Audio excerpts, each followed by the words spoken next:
রমজান মাসের শেষ 10 দিন বিশেষভাবে গুরুত্বপূর্ণ ও মর্যাদাপূর্ণ, কারণ এই সময়ে রয়েছে মহামান্বিত লাইলাতুল কদর, যে রাত হাজারো মাসের চেয়ে উত্তম বলে উল্লেখ করা হয়েছে কোরআনে।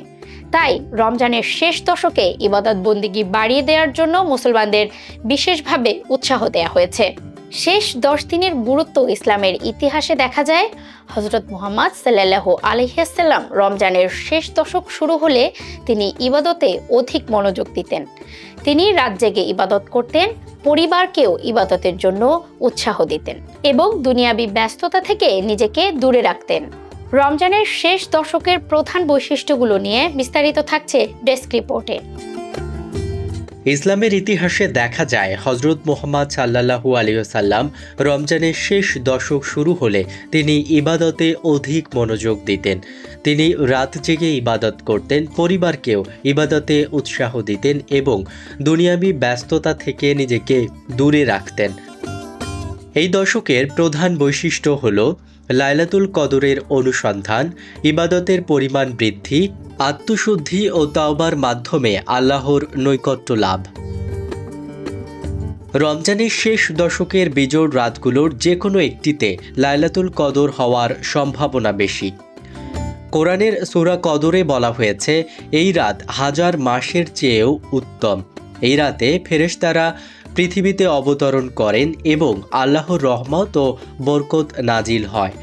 এই রাতে বেশি বেশি দোয়া করার জন্য হযরত মুহাম্মদ সাল্লাল্লাহু আলাইহি ওয়াসাল্লাম একটি বিশেষ দোয়া শিক্ষা দিয়েছেন। রমজানের শেষ দশকে কিছু বিশেষ আমল পালনের গুরুত্ব বেশি, যেমন বেশি বেশি নফল নামাজ আদায়। 5 ওয়াক্ত ফরজ নামাজের পাশাপাশি তাহাজ্জুদ ও নফল নামাজ আদায় করা উত্তম। এই সময় বেশি করে কোরআন তেলাওয়াত করা এবং অর্থ ও শিক্ষা নিয়ে চিন্তা করা অত্যন্ত সওয়াবের কাজ। নিজের গুনাহের জন্য ক্ষমা প্রার্থনা করা এবং আল্লাহর কাছে দোয়া করা এই সময়ের অন্যতম গুরুত্বপূর্ণ আমল। রমজানের শেষ দশকে মসজিদে অবস্থান করে ইবাদতে মগ্ন থাকাকে ইতেকাফ বলা হয়।